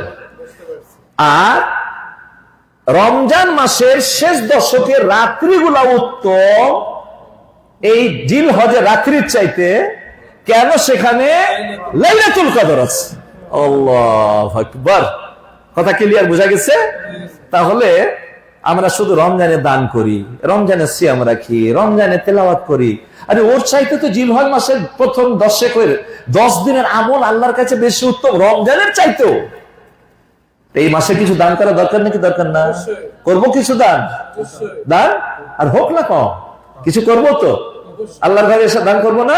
নাকি খালি রমজানের জন্য বাজেট রাখবো? গরিবরা খালি রমজানে কষ্ট পায় আর 11 মাস না হলেও চলে, গরিবদের না খেলেও চলে, এরকম কি বিষয়টা? তাহলে আমরা এখানে এসে কিছু দান করব। এই যে সিয়াম পালন করতে পারবেন, আপনার 8 তারিখ পর্যন্ত ইচ্ছা করলে সিয়াম পালন করতে পারবেন। যদিও 8 তারিখ না করাটাই উত্তম হবে সফরে, তাই না? সফরে তো ফরজ সিয়ামও ভাঙা যায়। তো আপনি 7 তারিখ পর্যন্ত সিয়াম পালন করতে পারবেন, কোনো সমস্যা নাই। আপনি দান করতে পারবেন, বেশি সালাত আদায় করতে পারেন, তেলাওয়াত করেন, যত রকমের ভালো কাজ আছে, তাসবিহ, তাহলিল, জিকির, আজকার, যত রকমের আপনার সহজলভ্য ইবাদত আছে বেশি বেশি করবেন। এই গাল গপ্প না করে, এই তসবিহ তাহলিলের মধ্যে থাকেন, কোরআন তেলাওয়াতের মধ্যে থাকেন, কিছু দান সদকার মধ্যে থাকেন, এক ভাইয়ের প্রতি আরেক ভাইয়ের ইহসান, সুন্দর আচরণ, এক গ্লাস পানি আগিয়ে দেন, তাই না? সবই নেকির কাজ, এগুলো বেশি করে করবেন। তাহলে আমরা কোথায় ছিলাম? আমরা 8 তারিখে আমরা জায়গা মতো যে যেখানে আছি সেখানে আমরা ইহরাম বাঁধবো। পূর্ব প্রস্তুতি হয়ে গেছে, পূর্ব প্রস্তুতির কথাতে এত দূর আসছি, তাই না? প্রস্তুতি নিয়ে আমরা মুখে মনে নিয়াত করব, আর মুখে কি বলবো? লাব্বাইক হাজ্জান, সংক্ষিপ্ত। আর আল্লাহুম্মা লাব্বাইক হাজ্জান, আবার লাব্বাইক আল্লাহুম্মা হাজ্জান, তিনও ভাবেই আছে সহিহ রিওয়ায়াতে। যেটা যে পারেন সেটা বলবেন। কেউ যদি বদলি হজ করেন তাহলে কি বলবেন? লাব্বাইক হাজ্জান আন আবি, আমার বাবার পক্ষ থেকে আমি হজ করছি। তো আরবি তো সবাই বলতে পারবেন না, বাবার আরবি কি, নানার আরবি কি, অমুকের আরবি কি। অতএব লাব্বাইক হাজ্জান আন, তার নাম করবেন, আন আব্দুর রহমান, আন লাইলা বানু, আন মশিউর রহমান, তাই না? এইভাবে নিয়াতটা করবেন যারা বদলি হজ করবেন। এবার আমরা ইহরাম বেঁধে নিয়েছি, গাড়ি আসবে, এই গাড়িতে চড়ে আমরা কোথায় যাব? মিনা। মিনাতে গিয়ে কাজ কি? 5 ওয়াক্ত সালাত একদিন আপনাকে ওখানে কাটাতে হবে। 5 ওয়াক্ত সালাত আদায় করতে হবে, আপন আপন ওক্তে কসর করে নামাজ পড়তে হবে। মনে রাখেন, আপন আপন ওক্তে কসর করে নামাজ পড়তে হবে। অনেকেই পুরা নামাজ পড়বে, বলবে যে আমরা তো মুকিম হয়ে গেছি। আরে না, এখানে মুকিম মুসাফিরের মাসলা না, এখানে মাসলা হচ্ছে রাসূল মিনাতে কসর করেছেন, এটা হজের একটা বিধান। ওই ব্যাখ্যার দিকে যাওয়া যাবে না, আমার রাসূল করেছেন আমি করব, বাস এক কথায় শেষ। মুকিম কসর করবো 5 ওয়াক্ত নামাজ, ফজর, জোহর, আসর, মাগরিব, এশা। অথবা নিয়ম ছিল জোহর, আসর, মাগরিব, এশা, ফজর, কিন্তু ফজরের আগে তো আমাদেরকে নিয়ে যায়। এদিকে 8 তারিখ আগের রাত্রে যেমন নিয়ে চলে যাবে, আরাফার ময়দানও সূর্য ওঠার পরে রওনা দেওয়ার কথা, কিন্তু লোক সংখ্যা বেশির কারণে আপনাকে 8 তারিখ 9 তারিখ রাত্রে নিয়ে যাওয়া শুরু করবে। আপনার পালা যখন পড়ে তখনই আপনাকে যেতে হবে। যদি আপনি বলেন যে না আমি দেরি করে যাব, আর গাড়ি নাও পেতে পারেন, তখন ফরজটাই ছুটে যাবে আপনার। এটা দেখতে গেলে ফরজটাই ছুটে যাবে। আচ্ছা, এখন আমরা কোথায় গেলাম? 9 তারিখে মিনায়। আচ্ছা, মিনা নিয়ে একটু কথা বলে দিই। মিনার কার্ড যখন দেবো, মিনার আরো বাস্তব কথা কিছু বলবো। মিনার একটা কার্ড দেবো, তাবু নাম্বার থাকবে, রোড নাম্বার থাকবে। এই কার্ডটা আর নুসুক আর বাংলাদেশের এই কার্ডটা সব সময় হজের 5 দিন আপনার সঙ্গে থাকতে হবে। এটা নিয়ে যদি কেউ হারিয়েও যায়, ও যে কোনো ভাবে আবার পৌঁছতে পারবে তাবুতে।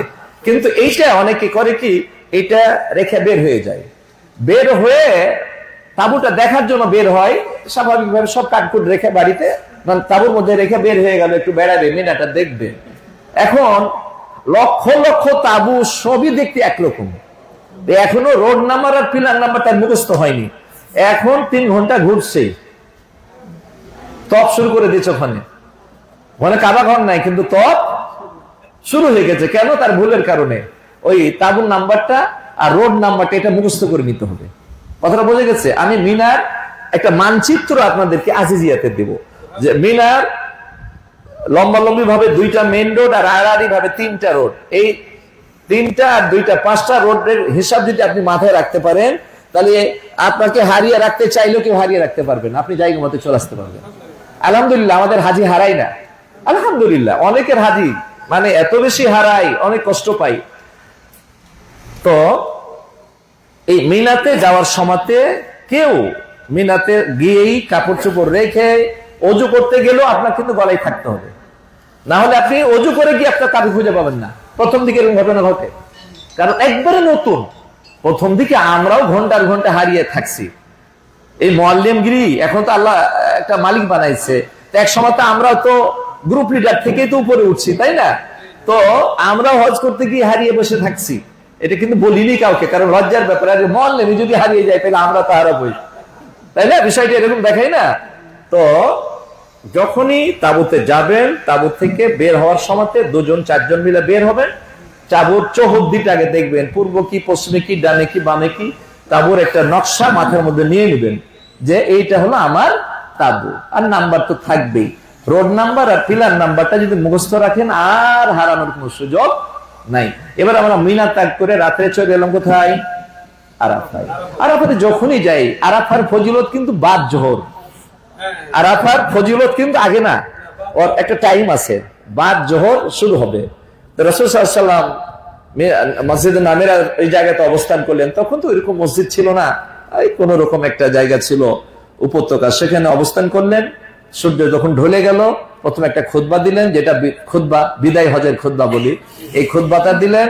এরপরে আজান হলো জোহরের 2 রাকাত, আবার একামত হলো, আজান হলো, একামত হলো, জোহরের 2 রাকাত, আবার একামত হলো, সাথে সাথে কোনো বিরতি নাই, আবার আসরের 2 রাকাত জামাআন ওয়া কাসরান। এটা হচ্ছে রাসূলের সুন্নাহ, যে জোহর এবং আসরকে একসঙ্গে আদায় করতে হবে। আমরা রাসূলের সুন্নাহ পেলে আর অন্য কোনো দিকে ডানে বামে দেখবো না। রাসূল হলেন নির্ভুল। আমার সিদ্ধান্ত ভুল হতে পারে, আপনার সিদ্ধান্ত ভুল হতে পারে, কাবা ঘরের ইমামের সিদ্ধান্ত ভুল হতে পারে, কিন্তু রাসূলের সিদ্ধান্ত ভুল হবে না। আমরা রাসূলের সিদ্ধান্ত যেটা পেয়ে যাবো সেটার উপর আমল করবো। এবার আমরা চলে যাব কোথায়? আরাফায়। রাসূল সাল্লাল্লাহু আলাইহি ওয়াসাল্লাম জোহর আসর পড়লেন, ভাষণ তো আগেই হয়ে গেছে। জাবালে রহমতের পাশে দাঁড়িয়ে কেবলামুখী হাত উঠালেন, সূর্য অস্ত হলো, হাত নামালেন। আল্লাহু আকবার। এই কয় ঘন্টা? জোহর থেকে নিয়ে মাগরিব পর্যন্ত, এই মোটামুটি ধরেন যে কমপক্ষে 6 ঘন্টা 7 ঘন্টা এই হাত যে উঠালেন আর নামাননি। তা আপনাকে, কারণ এই যাই সময়টা হলো, আসরকে টেনে এনে জোহরে কেন পড়া হলো, এটা হলো সবচেয়ে গুরুত্বপূর্ণ সময়। আপনি আল্লাহর কাছে যেন বেশি বেশি চাইতে পারেন, আর আল্লাহ এই দিনে সবচেয়ে বেশি বান্দাকে ক্ষমা করেন আর জাহান্নাম থেকে মুক্ত করে জান্নাতে দিয়ে দেন। রাসূল সাল্লাল্লাহু আলাইহি ওয়াসাল্লাম বলেছেন, খায়রুদ দুআয়ে দুআয়ে আরাফা, উত্তম দোয়া হচ্ছে আরাফার ময়দানের দোয়া। এইরকম দোয়ার মর্যাদা আর পৃথিবীর অন্য কোনো জায়গাতে নাই। তো এই দোয়া রাসূল বলছেন যে খায়রু মা কুলতু আনা ওয়া আন-নাবিয়্যুনা মিন ক্বাবলি, আমি এবং আমার পূর্বের সমস্ত নবীগণ এই গুরুত্বপূর্ণ দোয়াটা পাঠ করেছেন। লা ইলাহা ইল্লাল্লাহু ওয়াহদাহু লা শারীকা লাহু লাহুল মুলকু ওয়া লাহুল হামদু ওয়া হুয়া আলা কুল্লি শাইইন কাদির। এই দোয়াটা শত শতবার পাঠ করবেন। এরপর কি করবেন? আপনার নিজের জন্য, সন্তানের জন্য, ছেলে মেয়ের জন্য, পিতামাতার জন্য, আত্মীয় স্বজনের জন্য, দেশের জন্য, সকলের জন্য প্রাণ খুলে দোয়া করবেন। সবসময় পজিটিভ দোয়া করবেন, ভালো দোয়া করবেন। তাহলে এবার দোয়া করতে করতে মাগরিব শেষ হয়ে গেল, এসে মাগরিবের রক্ত এসে আপনার আরাফাত সময়টা কোনটা? সূর্য ঢলা থেকে নিয়ে সূর্য অস্ত পর্যন্ত। এবার আর আরাফাতে থাকার সুযোগ নাই। এখন আপনাকে কোথায় যেতে হবে? মুজদালিফায়। তো রাত্রে আপনি মাগরিব পড়বেন না, এটা তো জানেন সবাই, যে আরাফাতে নামাজ পড়তে হয় না, তাই না? মাগরিবের নামাজ কোথায় পড়তে হবে? মুজদালিফায়। এখন আরাফাত থেকে কিভাবে যাবেন? একটা প্রশ্ন, আরাফাতে যাওয়ার পদ্ধতি কি? একটা গাড়ির জন্য 100 হাজি, 100 হাজির জন্য একটা গাড়ি, তাহলে ডবল টিপ দিতে হবে। কিন্তু আরাফার দিনে এত রাশ থাকে, একটা টিপ দিয়ে আবার এসে আপনাকে নিয়ে যাবে, দেখা যাবে যে ফজর হয়ে যাবে, আর গাড়ি আসতে পারে না, রাস্তার যানজট আটকে গেছে, হাজার হাজার গাড়ি রাস্তায় আসতে পারে না। তাহলে এখানে পথ কি? পথ হচ্ছে যে যারা স্বাবলম্বী, আরাফা থেকে মুজদালিফা 7 কিলোমিটার, আপনি যদি আস্তে আস্তে হেঁটে যান 2 ঘন্টার ব্যাপার, আর তখন লক্ষ লক্ষ মানুষ হাঁটবে। আপনি যে 1 কিলো বেশি হাঁটতে পারেন না, এদিকে আপনি 7 কিলো হেঁটে যাবেন, আপনি টের পাবেন না। এটা আল্লাহ রহম করেন। তো যারা অচল, যারা সামর্থ্য থাকবে না, বয়োবৃদ্ধ বা মহিলাদের মধ্যে অনেকে আছে যারা হাঁটতে পারে, কোনো সমস্যা নাই, যদি এইরকম বয়স থাকে এবং শারীরিক সক্ষমতা থাকে, তাহলে হাঁটার সিদ্ধান্ত তারা নিবে। যারা একটু ইয়ং আছে তারা হাঁটার সিদ্ধান্ত নেবে। কেন? যারা হেঁটে যাবে তারা বেশিরভাগ আমরা দেখেছি মুজদালিফায় পৌঁছে মাগরিব এশা পড়ে ওদের 1 প্রহর ঘুম হয়ে গেল, তখনও আরাফাবাসী গাড়ি পায়নি। মানে 10টা, 11টা, 12টা, 1টা, 2টা, 3টা পর্যন্ত বেজে যায় গাড়ি পেতে। তখন আপনি চিল্লাফাল্লা করে কোনো লাভ হবে না, কারণ আপনার তো আগে কিন্তু মুখ বন্ধ। আমি বলেছি মুখটাকে বন্ধ রাখতে হবে, মুখটাকে বন্ধ রাখলে আপনি নিরাপদ থাকবেন, তাই না? সবুর আর মুখ বন্ধ, রাগ, ক্রোধ আর কি অহংকার, এটা কিন্তু কবর আগেই দিয়েছেন, তাই না? আপনি যখন ইহরামের পোশাক পরবেন, এগুলা তো শিক্ষার কথা অনেক আছে, বলার সময় পাচ্ছি না। এই ইহরামের শুরু একটু কথা বলি। আপনি যখন ইহরামের পোশাক পরলেন, কি খুললেন? আপনার দামি পোশাকটাকে খুলে রেখে দিলেন। শুধু দামি পোশাকই খুললেন না, আপনার অহংকারকে আপনি তালাক দিয়ে দিয়েছেন। আপনার রাগ, গোসাকে, ক্রোধকে আপনি দাফন করে দিয়েছেন। এর সাথে সাথে আপনার যত রকমের অশ্লীলতা, যত রকমের গুনার কাজ, গীবত থেকে শুরু করে সব আপনি কি করেছেন? দাফন করে দিয়েছেন। তওবা কিন্তু আগে করেছেন যে আল্লাহ তুমি আমার জীবনের সব অপরাধ ক্ষমা করে দাও। তাহলে অপরাধ ক্ষমা করিয়ে অপরাধগুলোকে নেকি দিয়ে পরিবর্তন করেছেন। এখন কি আর গুনাহ করা যাবে নাকি? এখন আর গুনাহ করার কোনো সুযোগ নাই। আরাফার ময়দানে যখন আল্লাহর হস্তে গাড়ি পাবেন তখনই যেতে হবে। ওখানে মুখ খোলার, রাগ করার কোনো সুযোগ নাই। আসমানে আরশের মালিক যখন আপনার গাড়ি ফাইসালা করে রেখেছেন তখনই আপনি গাড়ি পাবেন। তবে গাড়ি পাবেন, এটা কোনো সমস্যা নাই। তবে সবুর করতে হবে। কয় ঘন্টা পরে পাবেন? নসিব ভালো হলে আধা ঘন্টার মধ্যে পেয়ে যাবেন, 1 ঘন্টার মধ্যে পেয়ে যাবেন। আর যদি মনে হয় আল্লাহর ফাইসালা থাকে না, আপনি 12টার পরে গাড়ি পাবেন। তো যখন দেখবেন যে এশার রক্ত চলে যাচ্ছে, তখন যেখানেই হোক আপনি সালাত আদায় করবেন, মাগরিব এশা আদায় করে নেবেন। এটা রক্ত চলে গেলে মুজদালিফায় গিয়ে আদায় করা জরুরি না, রক্ত মতো নামাজটা আদায় করতে হবে। আর যদি সময় মতো মুজদালিফায় যেতে পারেন তাহলে একসঙ্গে। এটা কি বোঝা গেছে? ক্লিয়ার করতে পারছি? আচ্ছা, তাহলে আমরা যেভাবে হোক একদল পায়ে হেঁটে, একদল গাড়িতে উঠে আমরা কোথায় যাব? মুজদালিফায়। একবার হজের সময়তে আরাফাত থেকে রওনা দেবে, তো দায়িত্বশীল ঘোষণা দিচ্ছে যে কারা হেঁটে যাবেন আর কারা কি গাড়িতে করে যাবেন। ভাগ হয়ে যেতে হবে, ভাগ হয়ে যেতে হবে। তো একজন হাজি পায়ে হেঁটে দলে যোগ দিলেন। তো ঘোষণা দিচ্ছে যে পায়ে হেঁটে যাওয়ার দলে প্রথম যে হাজি সাহেব আমাদের এখানে যোগ দিলেন তিনি 72 বছরের যুবক অধ্যাপক শহীদুল ইসলাম। 72 বছরের, বুঝছেন তো কথা? হ্যাঁ, 72 বছরের যুবক পায়ে হাঁটার দলে প্রথম অংশগ্রহণ করলেন। ওর যুবকের মতো স্প্রিয়া আছে বলেই তো আসতে পারছে। ও তো যুবক নাই, ওর মনটাতে ইয়ং হয়ে গেছে, আসলে যুবক হয়ে গেছে, না হলে কি হেঁটে যেতে পারে নাকি? তা আল্লাহ যেন সবাইকে সেদিন মনের দিক থেকে যুবক বানিয়ে দেন। যাদের দুর্বলতা আছে আল্লাহ যেন দুর্বলতা দূর করে দেন। এবার আমরা মুজদালিফায় চলে গেলাম, যার যার মতো জোহর মাগরিব এশা পড়ে ঘুমাই গেলাম। ওখানে কোনো ইবাদত নাই কিন্তু, ঠিক আছে? ঘুমাই গেলাম। এরপরে ফজরের আজান হবে, আউয়াল ওয়াক্তে ফজরের নামাজ পড়ে সূর্য ওঠার আগ পর্যন্ত, ফর্সা হওয়া পর্যন্ত দোয়া। আপনি দাঁড়িয়ে দাঁড়িয়ে দোয়া করেন, বসে বসে দোয়া করবেন। দোয়া কবুলের জায়গায় রাসূল সাল্লাল্লাহু আলাইহি ওয়াসাল্লাম করেছেন, দোয়া করবেন। আর পাথর ওখান থেকে আপনি যদি সহজ পান, আশেপাশে পাথর 7টা অথবা পুরোটাও নিয়ে নিতে পারেন। কোনো কারণে যদি ওখান থেকে না নেওয়া হয়, মনে করবেন না যে আমার একটা গলত করে ফেললাম, ভুল হয়ে গেল, দম দেওয়া লাগবে না, কোনো সমস্যা নেই। আপনি মিনাতে গিয়ে পাথর নেবেন। পাথরটা মুজদালিফায় নেন আর মিনায় নেন, এটার ব্যাপারে হজের কোনো অংশই না। এটা হজের কোনো অংশই না। তবে সহজ হলে আপনি নিয়ে নিলেন, নামা থাকলো, মিনাতে গিয়ে আর পাথরের চিন্তা করতে হলো না, নিয়ে নিবেন। এবার মিনা মুজদালিফা থেকে যাওয়ার কি পথ? আচ্ছা, মুজদালিফা থেকে মিনার তাবু, এবার আপনাদের বলে রাখি, মিনার তাবুটা হচ্ছে মুজদালিফার কাছে আমাদের। এবার তো মুজদালিফার কাছে যত হবে, মুজদালিফা থেকে মিনাতে ঢোকা তত সহজ, কিন্তু পাথর মারতে যাওয়া তত কঠিন। কথাটা বুঝতে পারছেন?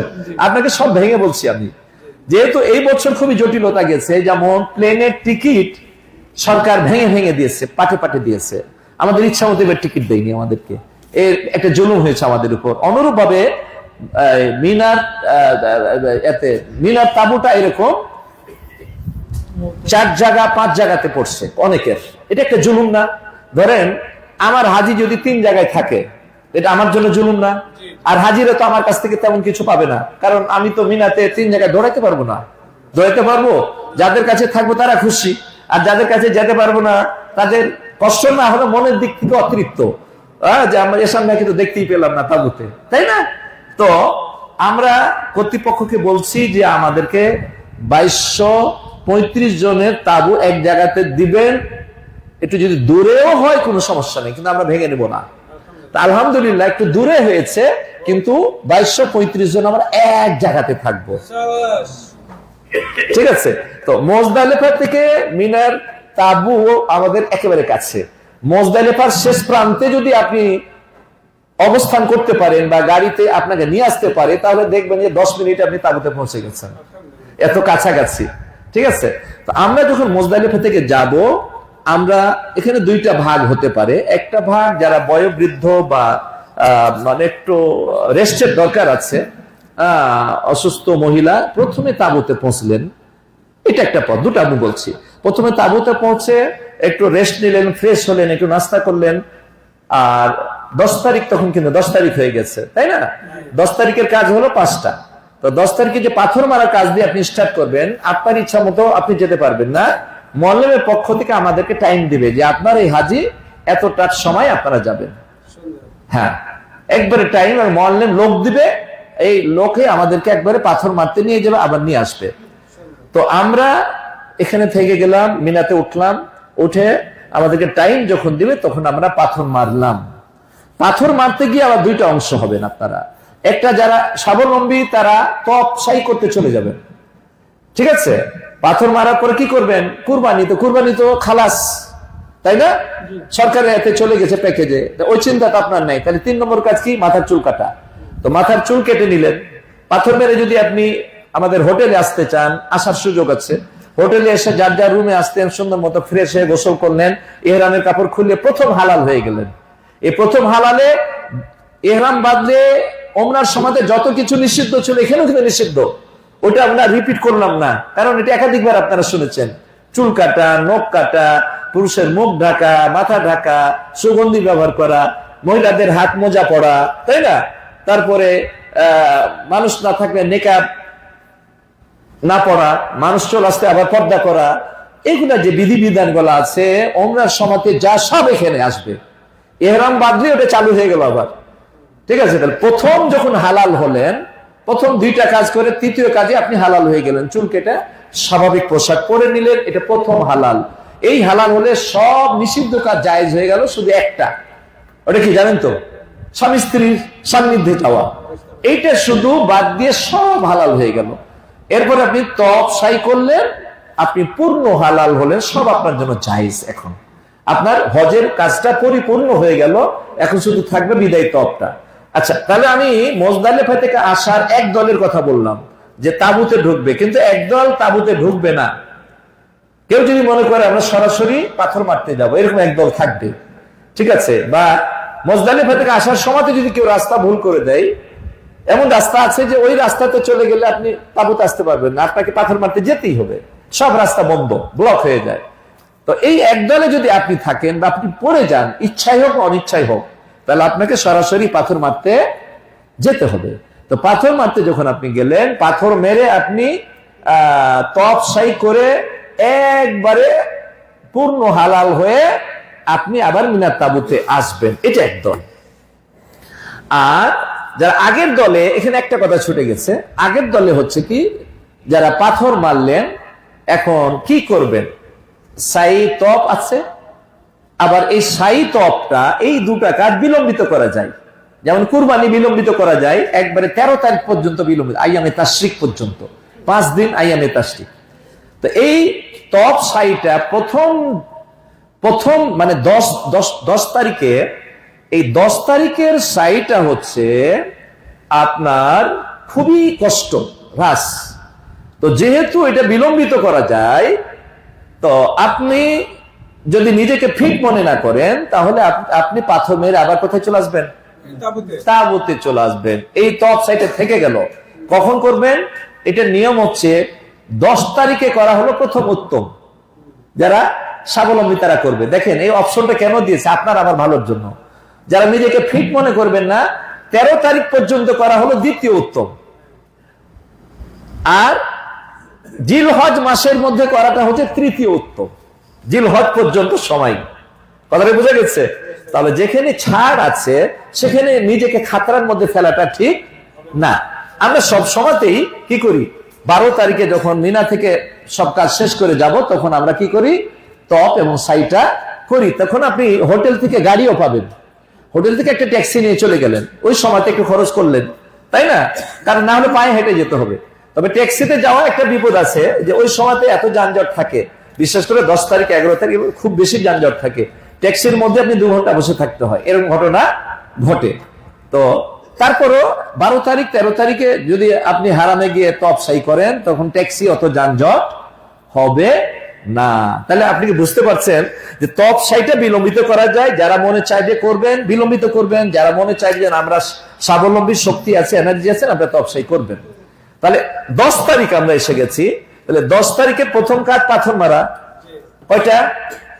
7টা। কি বলে মারবো? আল্লাহু আকবার, আল্লাহু আকবার, আল্লাহু আকবার। এইভাবে আপনি 7টা পাথর মারবেন। 2 নম্বর কাজ কুরবানি, এটা খালাস। 3 নম্বর চুল কাটা। এটা আপনি চুল কেটে নিয়ে স্বাভাবিক পোশাক পরার মতো পোশাক কাছে থাকলে গোসল করে পোশাক পরে নিলেন, না হলে আপনি যারা 10 তারিখে তফসাই করতে যান, একবারে ডাইরেক্ট পাথর মেরে হারামে চলে যাবেন।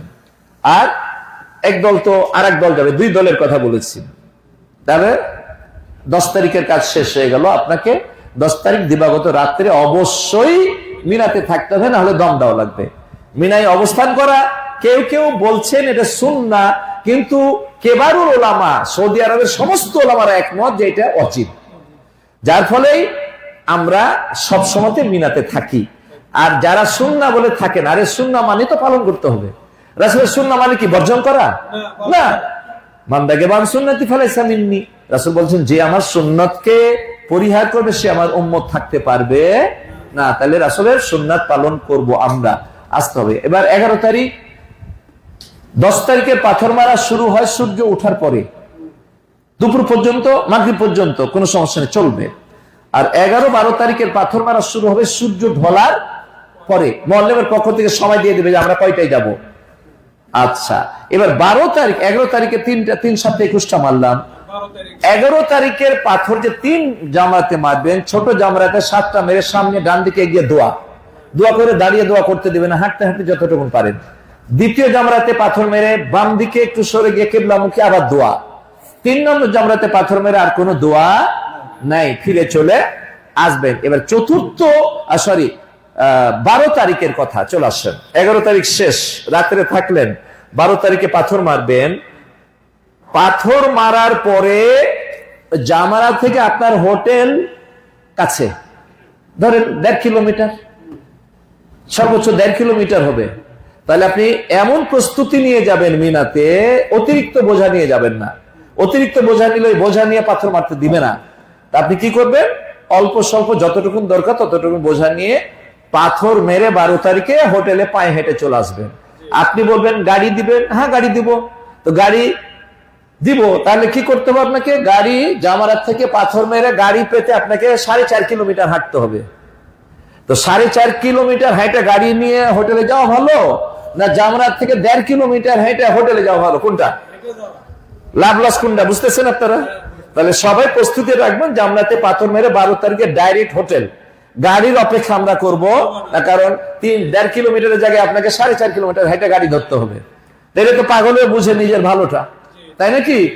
আমরা সিদ্ধান্ত আমাদের মতো আমরা নেব। এবার 12 তারিখে করে আমরা চলে আসলাম যার যার মতো। হজ শেষ, একটা কাজ বাকি, সেটা কি? বিদায় তফ। বিদায় তফটা যেদিন আপনার যখন ফ্লাইট, 12 ঘন্টা আগে কি আসবে?